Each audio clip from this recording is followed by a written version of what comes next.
My wife, Abby, loved going to the movies. If I wanted to make my wife happy, I just had to take her to a good movie. I couldn't just take her to any movie. It had to be in one of four categories: animation, action-adventure, drama, or romance. The last category, I think, is also called girly movies. Abby also went to just about any movie that starred Tom Torino, Matt Wright, or Brad Talbot. They were her favorite actors. My first date with Abby was when I took her to see Sleepless in Seattle. She didn't really like Tom Hanks, but she loved the story. Years after we were married, she confessed that she fell in love with me after that movie. Why she did that, I have no idea. After 12 years of marriage, Abby is still very beautiful. At 5 feet 6 inches tall and weighing 115 pounds, she has a great figure. Her dark, emerald green eyes really stand out against her raven hair. When Abby dresses up, she still attracts attention. My name's John Sawyer, and I'm no slouch either. I'm 6 feet 1 inch tall and weigh 180 pounds. I have sandy-colored hair and blue eyes. Abby and I have been told many times that we make a handsome couple. During college, before I met my future wife, I never lacked female companionship. However, when I met Abby, I realized that I didn't need anyone else. And for 12 years, I thought Abby felt the same way about me. We met in junior high school and fell in love with each other. Our love grew during our 4 years at a state university, and we were married 3 months after graduation. Abby is my true love, my soul, my everything. I can't imagine life without her. And even though we both love our 2 children to bits, when they are around, you have to be spontaneous. Tonight was supposed to be just for the 2 of us. We decided to go dancing with 3 other couples in this city. Since we were going to be out late and drinking, we booked rooms at a hotel in the center of town. We had arranged with my parents to take our 2 girls for the night, so it was going to be a really special night. It turned out to be special, but not at all what I had envisioned. When we got to the nightclub, I couldn't figure out what was wrong, but the mood wasn't right. The women seemed agitated about something, and one of the men looked kind of smug. Of the 3 couples, I really liked George and Helen and Bob and Anna. George was a software engineer and Helen was a stay-at-home mom with 3 kids. Bob owned his own plumbing company and his wife worked in an office doing bookkeeping. The only couple I didn't like very much was Chad and Thelma. Truth be told, I was okay with Thelma, but I thought Chad was an asshole. But Abby and Thelma had been college roommates and remained good friends. So I had to put up with Chad. As far as I could tell, he had something to do with the movie industry. I think Chad said he was an agent or something. From what I understood, he wasn't particularly successful, but Thelma had a high-paying job as a representative for a pharmaceutical company. I work as a financial advisor for one of the big brokerage houses. When I first started out, business was slow, but now I have more business than I want. The way things work at my firm is that once you reach a certain number of clients, the firm insists that you train someone and endow the new advisor with your extra clients. Of course, you keep the most profitable clients. I've had to do this twice now, and I'm close to doing it again. I make very good money. Abby began working as an administrative assistant to Mike Winston, executive vice president of a regional bank.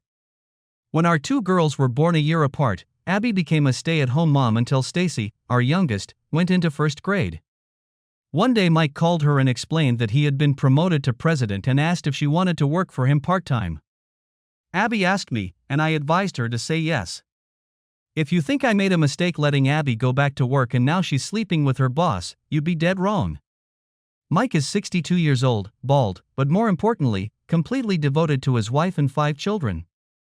As I said, something was wrong, but I didn't know what it was, and at that moment I didn't care.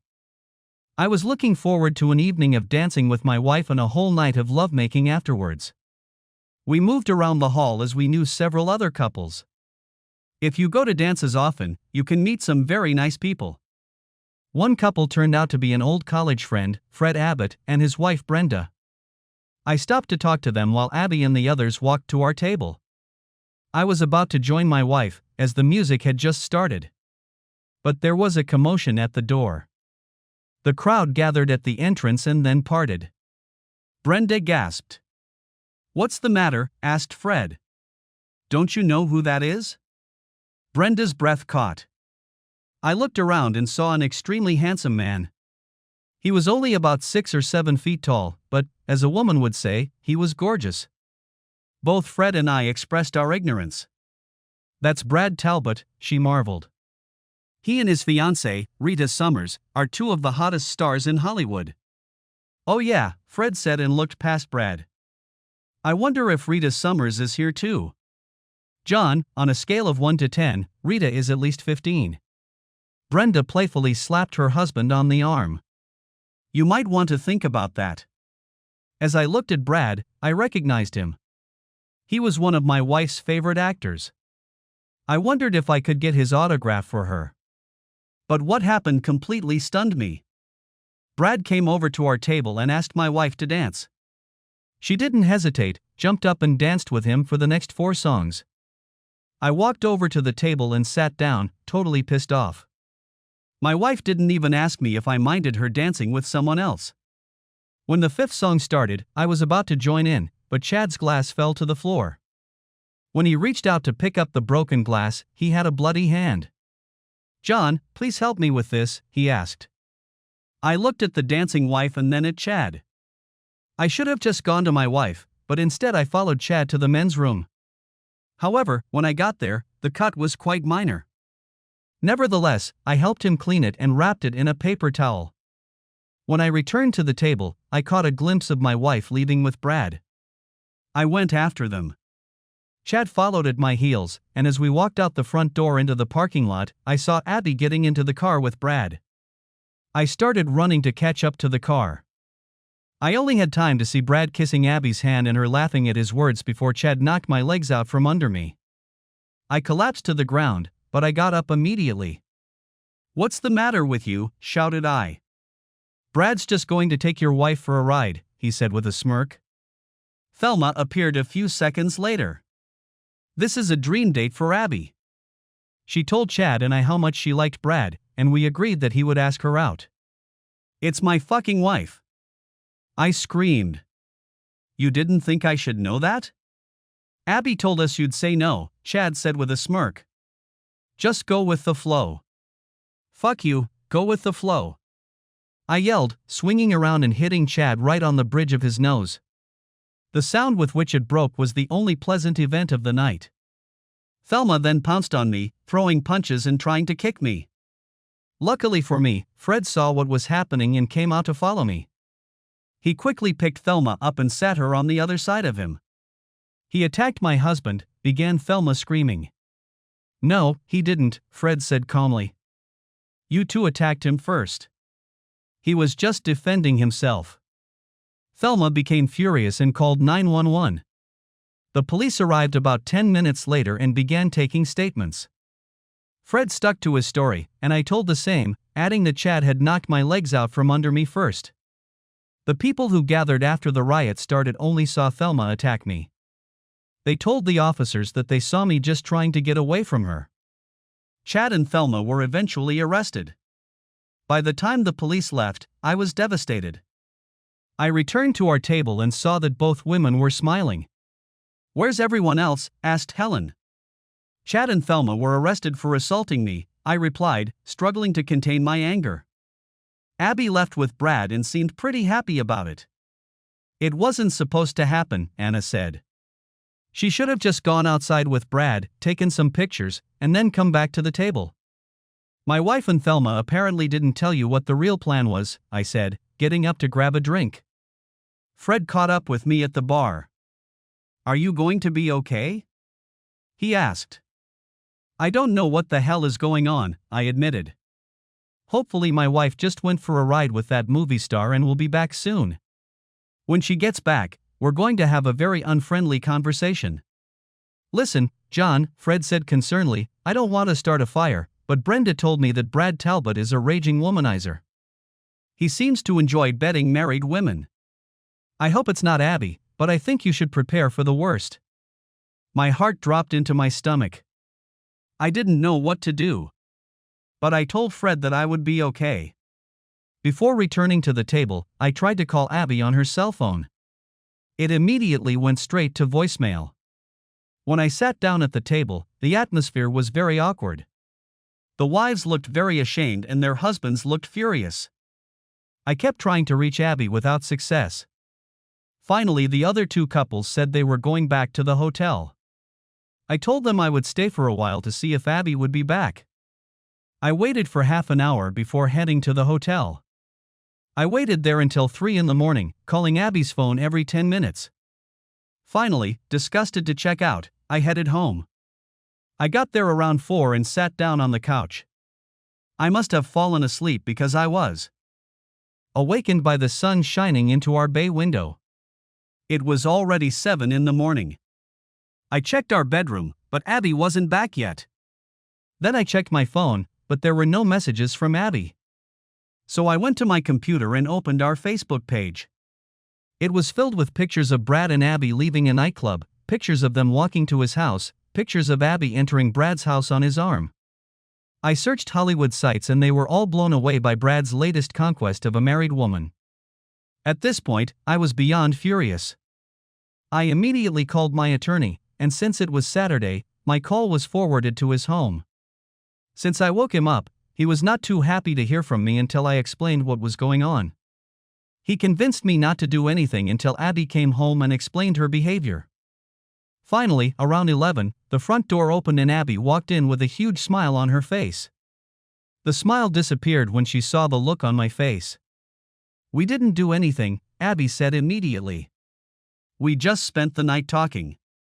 I know I should have asked you, but I was sure you'd say no. You know how much I love going to the movies and that Brad Talbot is one of my favorite actors. Last night was like a fairy tale. Nothing happened, John. I still love you with all my heart." I just stared at her and felt steam coming out of my ears. "I want you to pack your things and go to your parents. I can't see you right now. John, why are you making such a big deal out of this?" she said with irritation and slight fear in her voice. "We were just having a conversation. There's nothing special about it." "Nothing special." "This is very important to me," I said through clenched teeth. "I don't believe for a second that nothing happened. But for the sake of credibility, let's pretend it didn't happen. You still embarrassed me in front of the whole world." "You're being overdramatic, John," Abby said, putting her hands on her hips. "No one outside our group knows anything. Both Helen and Anna know it was just a harmless adventure for me." "You stupid bitch," I snapped back, making Abby recoil. I'd never spoken to her like that before. "It's the top story on all the Hollywood news sites. There are pictures of you and Brad leaving a nightclub, going to his house, and now there are probably pictures of you leaving his house this morning. I think our marriage is over. So get your shit together and get out before I do something I'll regret later." "Please, John, I'm sure you're exaggerating." Abby was on the verge of tears. "I love you with all my heart. I'm sorry if I upset you, but it's no big deal. I knew you'd be annoyed, but I thought you'd cut me some slack when you found out nothing happened. We have to work things out. Think of the girls. You weren't thinking about your girls when you were rushing off into the night with your movie star asshole," I hissed at her. "How would you feel about Stacy or Gail doing something like that when they're of age?" Abby turned pale at those words, then burst into tears. "I'm really, really sorry, John. I didn't think it would be this serious. I made a mistake. Please forgive me." "You're right, you weren't thinking." I was beyond furious and getting angrier by the minute. I needed to get Abby out of the house before I did something I would truly regret. So I left her standing in the hallway and headed for our bedroom. I pulled a suitcase out of the closet and started throwing Abby's clothes into it. "I'll do it," Abby said through sobs after a few minutes. Then she slowly gathered up her suitcase and carried it downstairs. I didn't even offer to carry it for her.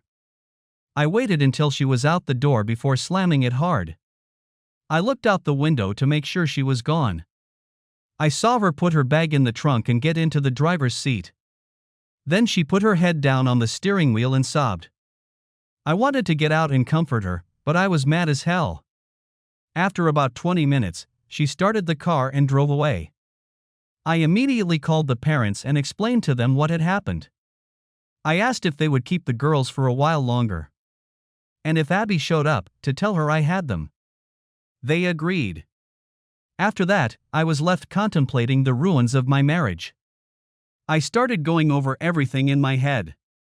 Abby claims that nothing happened. Could that be true? I didn't know, but my gut told me she was lying. Would I be able to accept what she had done and try to move on? If, as she believed, no one knew about it except our friends, then maybe. Now that it was known, I saw no way forward for our marriage.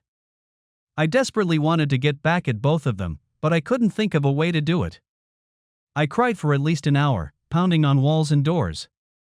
I felt so powerless. I knew there was no way I could get back at Brad. He was a Hollywood hotshot, and there was no way I could touch him.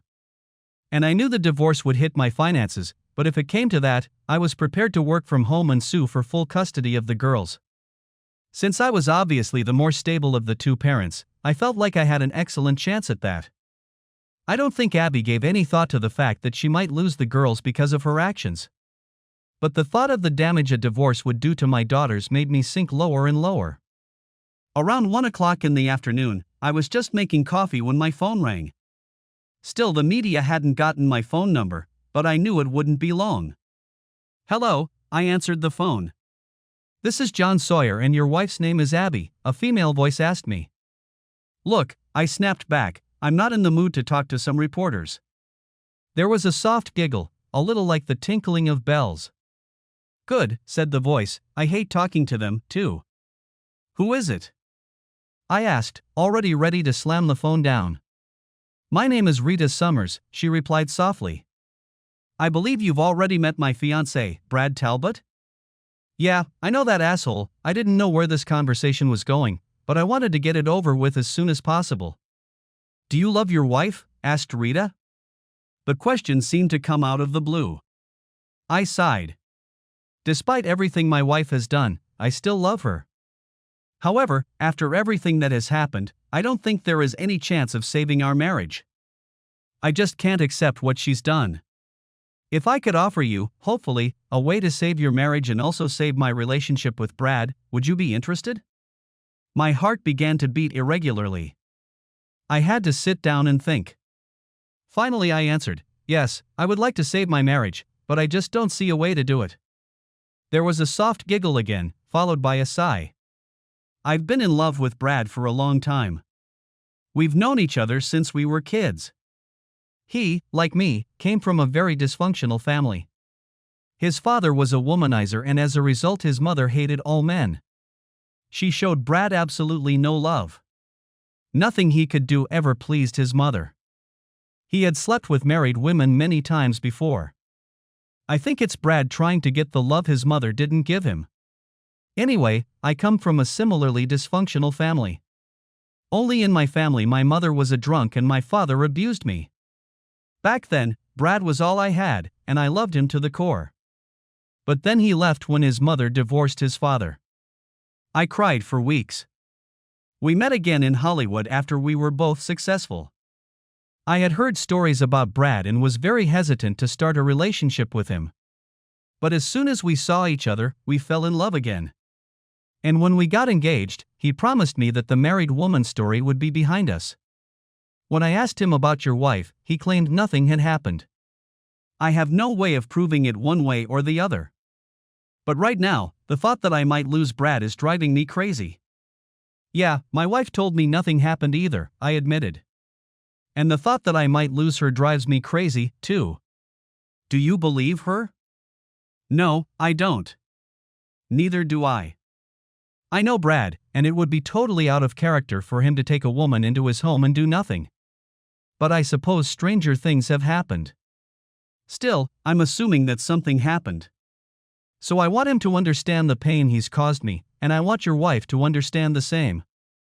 I don't know if that will be enough, but I hope that if things work out, we can move on with our loved ones. So far I agree with you, I said. How are you going to accomplish that? I'm not going to enforce it, we're going to do it. Now I was confused. What could I do to get back at my wife, let alone Brad Talbot? You're going to have to explain everything, because I don't see how I can do anything. First things first, she said.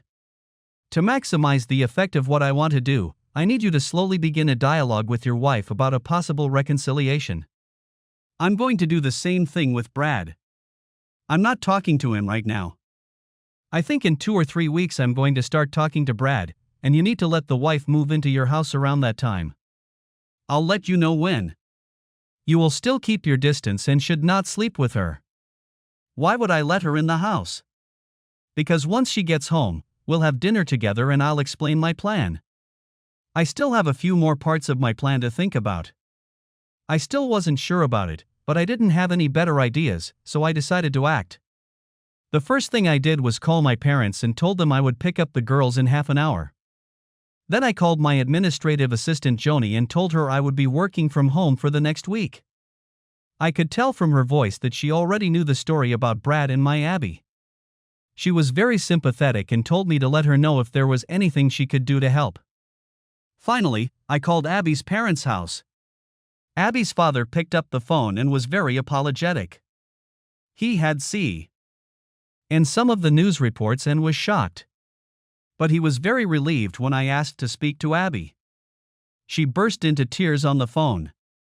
She kept saying how sorry she was and that she wanted to come home so we could talk about it. Look, Abby, I said quietly, I think it would be good for us to be apart for a while. I'll be working from home next week. You'll have to work Monday through Wednesday. Why don't you plan to pick up the girls Wednesday night? Then we'll talk about everything. I plan to pick up the girls Sunday night. Please, John, she cried, I want to come home. I want us to be a family. Don't you want us to be a family anymore? I thought we were a family, I said sadly. But then you made me question everything I thought we had. I'll see you Wednesday night, say around 5. I picked up the girls and told them that Mom would be spending a few days with Dad and Grandma. They had a lot of questions about why, but that topic fell away when I pulled into the Chuck E. Cheese parking lot. The girls ran around playing games for 2 or 3 hours and then we had dinner there. The phone rang as soon as we got home. I looked at the caller ID but didn't recognize the number. When I answered, the reporter asked me if I wanted to comment on my wife's affair with Brad Talbot. I slammed the phone down. After that, the phone rang every 5 minutes. Finally, I picked up the phone and just left it off. Around 6, my cell phone rang. It was Abby. Why aren't you answering your cell phone? She demanded immediately. Because reporters are just clamoring for me to comment on your affair with Brad Talbot. There is no affair, Abby snorted. I told you there was nothing. Well, then you need to tell the whole world about it, because for some reason they don't believe it, I said sarcastically. There was dead silence on the other end of the line. Then Abby asked if she could talk to the girls. I put them through and sat listening to that part of the conversation. They talked animatedly about their day at Chuck E. Cheese's. Finally, Stacy handed me the phone and told me that Mommy wanted to talk to me. Abby begged again to be allowed to come home. I told her I needed more time. Wednesday night Abby came in at 4 instead of 5. I was a little annoyed that she had disregarded my instructions. But I decided to let it go. The girls were happy to see her, and Abby showered them with kisses. When she came up to me for a kiss, I pulled away. She looked at me with resentment and annoyance. So that's the way it's going to be, she said incredulously. If that's the case, maybe I should just take the girls and leave. If that's what you want, I said calmly and started to walk away. No, Abby said quickly with a slight panic in her voice, I think we should sit down and talk about our problems. The girls set off to pack for the night because Abby had told them they would be visiting their grandparents. What are we going to do? Asked Abby after an awkward silence. I wish I knew, I replied. Right now I'm hurt, humiliated, and angry. Any suggestions on how I can get rid of this big three? All I can do is apologize, Abby said, trembling slightly. I made a huge mistake. Please, please, please forgive me. I don't want to lose you. Abby, it's not that simple, I said, leaning back in my chair and crossing my arms over my chest. All over the world, I'm considered a cuckold. My wife cheated on me, and I didn't do anything about it. Abby began to cry. I never meant to hurt you. I was just so excited about the opportunity to meet Brad Talbot and see his house. I knew you'd be a little annoyed, but I never thought it would turn into such a mess. Abby, I want you to know that I sincerely hope that we can find a way out of this situation, I said, and her face brightened for a moment, but I also want you to know that I have consulted an attorney. If it comes to divorce, I want you to know that I will be seeking full custody of the girls. I think you should get your own lawyer.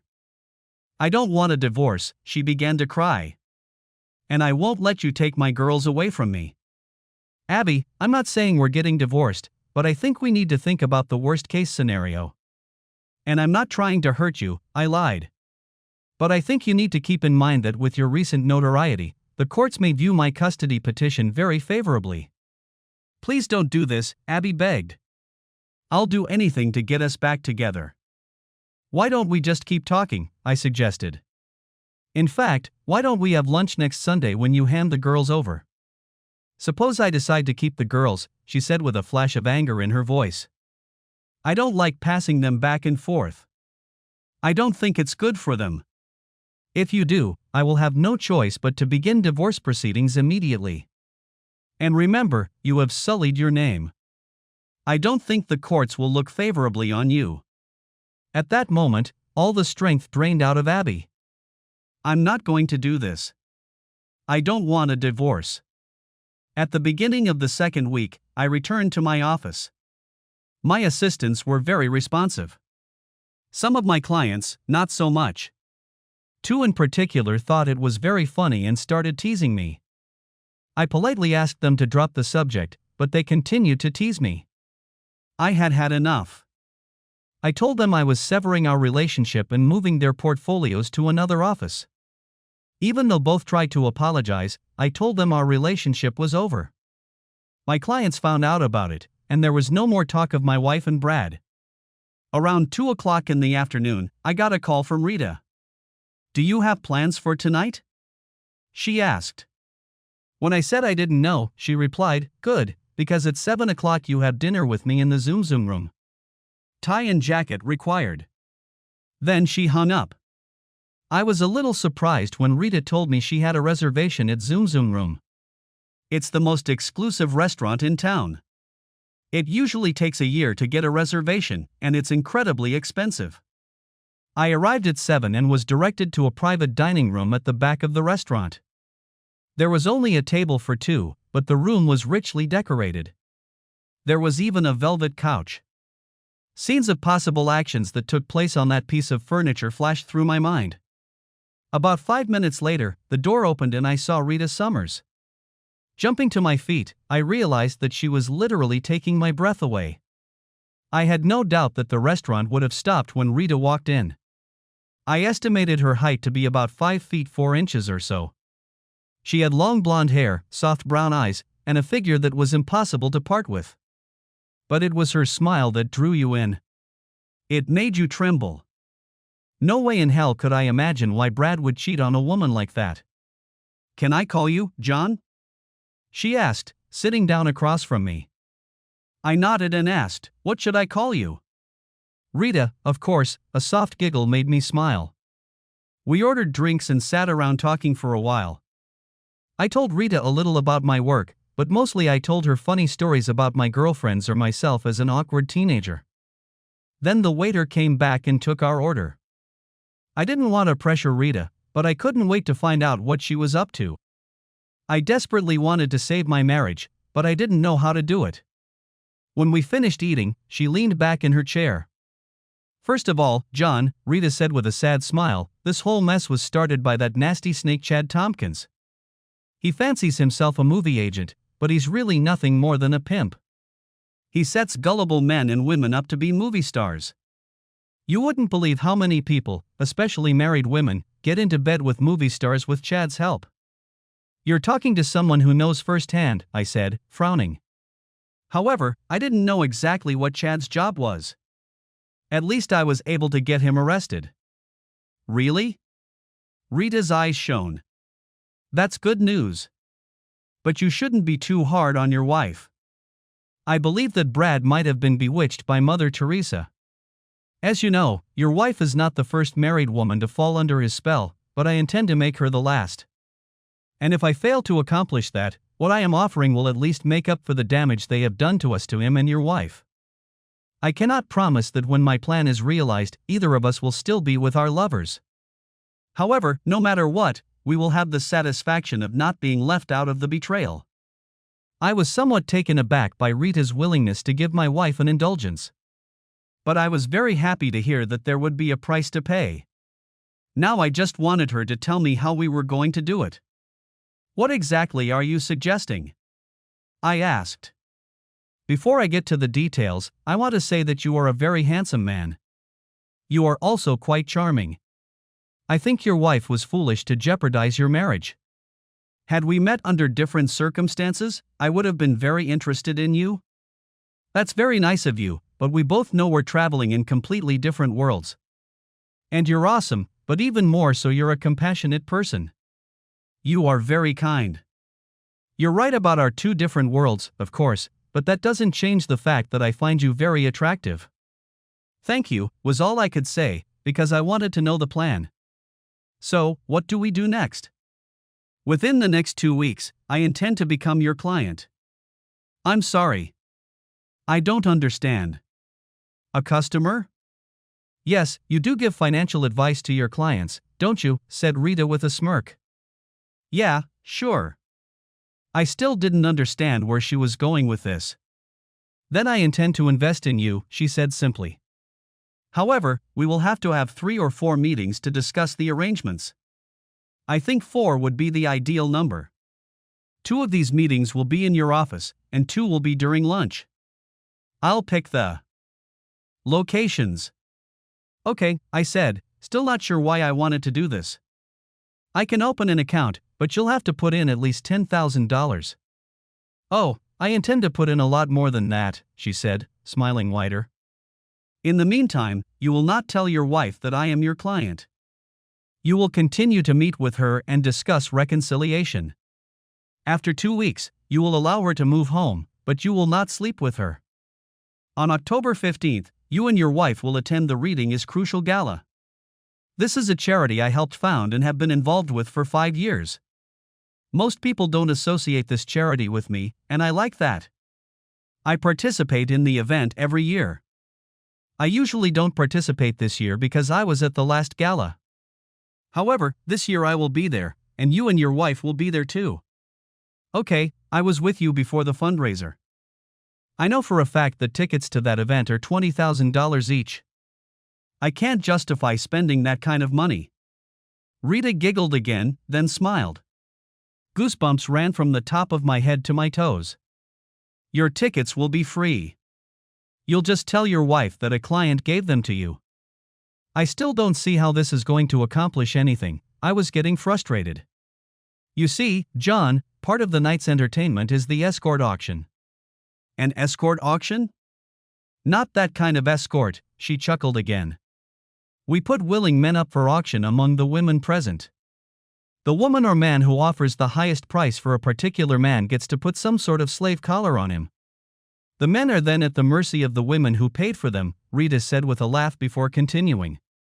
Most of them are bachelors, but the married men put themselves up for sale so their wives can bid. Sometimes the married man is won by someone other than his wife. I assume these married men are on their best behavior because otherwise their wives would cut their balls off. However, a married man will be auctioned off at this year's gala and his wife will not win the bidding. And what happens afterward will not be innocent. There was still a look of bewilderment on my face.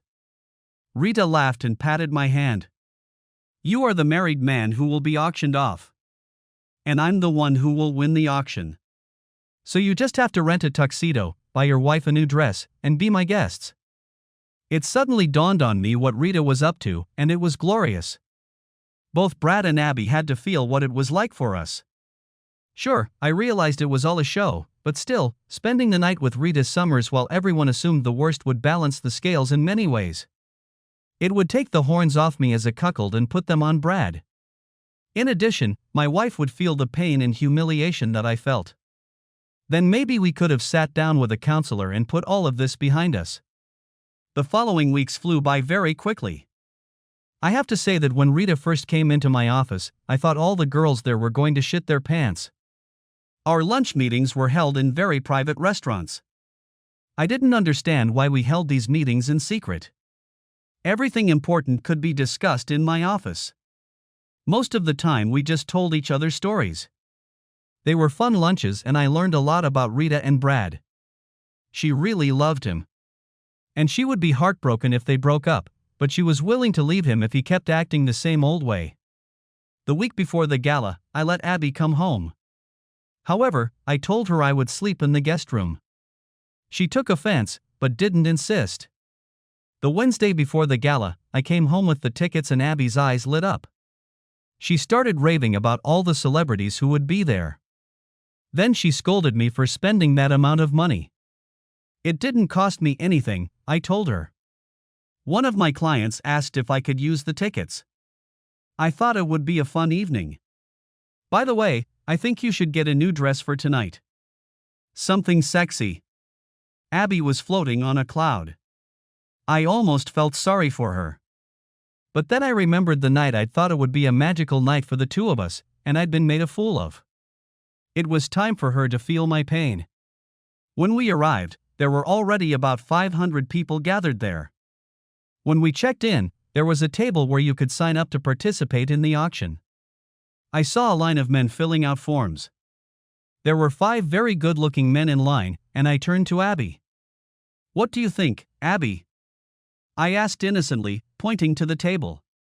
"It's a charitable organization and we didn't pay anything for the tickets. What do you say I register and you can bet on me?" Abby giggled, but it wasn't as musical as Rita's. "I don't have any money, and I didn't even bring my wallet with me because it wouldn't fit in this bag." On Rita's advice, I had cash with me. "Here's $1,000. I doubt you'll have to pay more than 50, but it's for charity, so offer at least 200. "You're worth the whole $1,000 and more," Abby said with a wide smile. I got in line and when I reached the entrance, I filled out the form and signed it. I looked at the list and it appeared that there were about 18 or 20 guys signed up. If I hadn't known it was a setup, I never would have had the courage to do it. As I was about to turn away, the woman behind the counter asked, "Did you check that you're married?" I nodded and she pulled out another form. "I hope your wife is with you or you won't be able to participate. She has to fill out this form and sign it." I called Abby over and explained what they needed. She quickly filled out the form. Abby didn't realize, since she hadn't read the form, that she was agreeing to let me do whatever the winning bidder requested. Finished with the paperwork, we went in search of our table. Rita put us at a table with 2 stars, a TV hostess and 2 actors from a national soap opera. My wife had stars in her eyes, not only from the people at our table, but also from the other celebrities at the gala. When the auction began, all the men offering themselves were called. I smiled at my wife and began. As it turned out, there were 24 bidders. And I'm sure Rita's plan was to leave me last. By the time I was the last one on stage, they had already raised over $300,000. And I have to admit, the bidding was lively and fun. "Our latest contestant is a local resident," said the announcer, a well-known game show host. "His name is John Sawyer, he's married and has 2 kids. I'm sure his wife is out there somewhere, emptying the piggy bank. So, what do you say we start the bidding at $50? "I think he's worth at least $100, shouted an elderly woman standing in front. "Do you know how to wash dishes, dearie?" I laughed and replied, "I can wash and dry them." This caused loud laughter in the crowd. "That's more than my husband can do," exclaimed another elderly woman. "I'll give you 200. Then it got to 500. Finally I heard Abby yell out, "I'll give you $1,000. That got a nod of approval. But almost immediately a younger woman offered $2,000. Before I knew it, the bid had risen to $5,000. I looked over at Abby, and she was looking around, completely confused. I just shrugged. From the back of the room came a $10,000 bet. It was quickly followed by a $15,000 bet. If I hadn't known it was all staged, my head might have swelled up. The bid reached $25,000, and I started to get a little nervous. I thought a few $1,000s would seal the deal. This was a lot more than I had expected. Finally, from the far end of the room came Rita's voice. I'm offering $100,000. There was a stunned silence in the audience, not only because of the amount, but also because of who had placed the bet. To the roar of the crowd, Rita Summers lowered herself just below the stage. She smiled at me. She turned to the crowd and said, "And I don't even care if he knows how to wash dishes." The hall erupted again with roars and cheers. I had to admit that I was blushing profusely. Rita walked over, put the traditional collar around my neck, and kissed me gently on the lips. From the stage, by prior arrangement, we walked back to where Abby was sitting. She was stunned. She didn't know what to do or say. Then I leaned over and kissed her gently on the lips. I shrugged and said, "Best laid plans, Abby. Here are the car keys. As far as I understand the rules, I'm Miss Summers for the next 12 hours. I'll see you back at the house." Rita and I danced several dances at the gala. During those dances, she kept nibbling on my ear. I saw Abby watching me with a deer-in-the-headlights look. As Rita took my hand and led me out of the ballroom, I saw Abby's lips begin to quiver. After the gala concert, Rita took me by limousine to another nightclub. We danced and talked there for an hour. After that, we went to a private screening of a new movie. The theater was filled with only Hollywood A-list people. The movie, in my opinion, was crap. Rita did too, but when we talked to the director, we were both thrilled with it. The limo then took us to a very dirty area of town. After the car was parked, I noticed that there were 2 cars behind us. Rita explained that it was part of her security detail. She pointed to 2 dilapidated houses on opposite sides of the street. The one with the porch light still on was my house. Brad lived in the house across the street. It wasn't such a bad neighborhood back then, but it was still pretty grim. It was close to 3 o'clock in the morning when we finally reached Rita's apartment. She explained that she had 6 condominiums, 1 in Hollywood, 1 in New York, 1 in Florida, 2 in Europe, and 1 in South America. This condo was 3 stories high and could have 2 regular-sized houses. We walked to the room, and Rita poured me a drink. Sitting on the couch, I started giggling. I wish I had a camera to take Abby's picture. I almost feel guilty for doing that, but not really. Rita sat down next to me and put her hand on my knee. "John, tell me honestly, did your wife convince you that nothing happened?" "Neither of us can ever prove it, but I believe they had sex," I said sadly. "That's why it still hurts so much." "I know, John, and I'm 99% sure Brad had sex with your wife." Rita was angry at the thought. "I think that kind of spin is fair game." With those words, Rita leaned over and kissed me gently.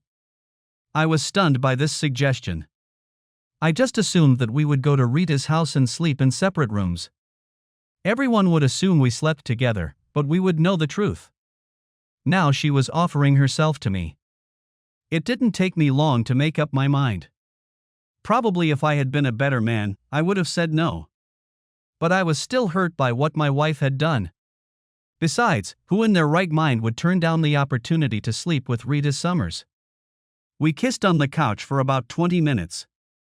It was exhilarating to be so close to an incredibly beautiful woman. Finally, she took my hand and led me to her bedroom. We made love 2 more times before we fell asleep in each other's arms. I wish Abby could do something like that to me. I wish I could wake up like that sometimes. Then I looked at my watch and realized it was almost 11. I should have been home by now. Rita laughed at my frantic expression. "Remember, your wife wasn't worried when you waited for her at home. And remember that nothing happened." I laughed, and we showered together. After drying off and getting dressed, Rita made scrambled eggs for me while she waited for the limo to pick me up. On the way home, I finally calmed down. If Abby was okay with it, I felt that now we could work on putting things behind us. When I entered our house, I found Abby crying in the living room. "I wasn't sure you were coming home," she said pitifully. They're saying on the news that Rita Summers paid $100,000 for a night with you. At first I thought it was just revenge, but then I saw the way she looked at you. If she spent that much, she must really care about you. But I don't blame you for what you did. Do we have a future? First of all, Abby, I lied, nothing happened. She looked at me with almost anger in her eyes, but then it evaporated. Really? Rita is my new client, I told my wife. She thought it was only fair, considering what Brad did to me. Besides, Rita was the one who gave me the tickets. She usually donates $100,000 anonymously every year. This year, Rita did it publicly to send a message to her fiancé. So you're right. It was to pay Brad back. Whether we have a future or not is up to you. If you're willing to work on our marriage and go to counseling, I am too. Abby threw herself into my arms, and I kissed her soundly. Then I took her to our bedroom. I don't know where I got my stamina from, but we made love twice. Then I went back to sleep until my two girls jumped up on me around 2 in the afternoon. We had a quiet dinner with the girls, and when they went to bed, Abby and I sat on the patio holding hands. I realized then that we could put the pieces of our marriage back together again. Epilogue. Abby and I found a good psychologist, Wendy, and she helped us a lot with our problems. Surprisingly, Wendy was much harder on Abby. I assumed that since she was a woman, she would be more favorable to my wife. But she wrongly pointed out that Abby had planned her own escape from our marriage and I had not. Although we both claimed that nothing had happened, I don't think Wendy believed either of us. In any case, she said that the mere fact that we had decided to go with someone else instead of our spouses was a betrayal. Abby blushed profusely at that. Of course, Wendy had given me a kind of pass because she basically viewed my night as Rita's revenge on her fiancé. That was true, of course, but Wendy didn't know that I was up to my eyeballs in planning and executing that revenge. Nevertheless, the sessions were very helpful. All this commotion has one side effect. Abby doesn't like going to the movies anymore. She doesn't even like to watch them on TV. However, she will go with the girls if they want to go to some children's movie. As for Chad and Thelma, I got the charges against Thelma dropped. I told the authorities that she thought she was protecting her husband. But I upheld the charges against Chad. He got 3 months in the county detention center. Chad and Thelma were expelled from our group, and Abby doesn't talk to Thelma anymore. They have a big fight because Abby blames Thelma for almost ruining her marriage. I won't say I understand my wife's logic, however she feels about the issue. Rita and Brad's wedding was called the wedding of the century. It was attended by over 1,000 guests. If you weren't invited, you weren't anyone in Hollywood. In case you're wondering, Abby and I didn't get an invitation. I did, however, send Brad a wedding gift. I bought a pair of bull horns and cut them into 2 pieces. I sent them with a note that said, "Leave my wife alone and I'll leave yours alone." I was still mad at Brad when I sent the horns, but Rita told me that Brad found the gift hilarious. He put them in his office and put the note in a frame underneath them. However, as we know, Hollywood is Hollywood, and their marriage lasted only a year. True to her word, Rita discovered that Brad was again running after married women and divorced him. Everything went amicably and they are still friends to this day. It's too bad, because I know Rita loved him deeply. From what she told me about their relationship over the years, I know that they did have a connection that was much deeper than most couples. But apparently that wasn't enough. Oh, yes, Rita is still a client of ours. When we opened her account, she deposited $1 million into it. I fully expected her to close the account once her planned revenge was complete. But Rita kept it with me. When it grew to $1.5 million, she put in another $2 million. I haven't seen her in person since the day after the gala, but I meet with her at least 4 times a year to discuss her investments. Sometimes she calls with a question about her account, and sometimes just to talk. These are the conversations that give me the most pleasure. Rita is a very shrewd businesswoman. Surprisingly, she is also quite conservative, at least in her investments. I have no idea what her policy is. Even when I do Rita's quarterly portfolio update, We go through her account in about 20 minutes and then spend the next hour or two talking about our lives. After Rita divorced Brad, she told me that she should have left me and left Brad. I laughed and reminded her that we lived in two different worlds. Since then, Rita has been teasing me that she's been watching me. And according to her plan, if the stars ever aligned so that I was single and she decided to quit acting, Rita said she'd do her best to get me.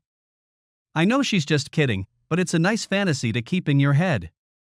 Abby and I are approaching our 10th wedding anniversary. We have had a few difficult moments, but overall it has been a great marriage so far. Looking back, I'm convinced that if Rita hadn't come to my rescue, I would have divorced Abby. And today, I can't imagine what my life would be like without her. Oh, and one last thing. Abby's pregnant and we're having a little boy. I can't wait.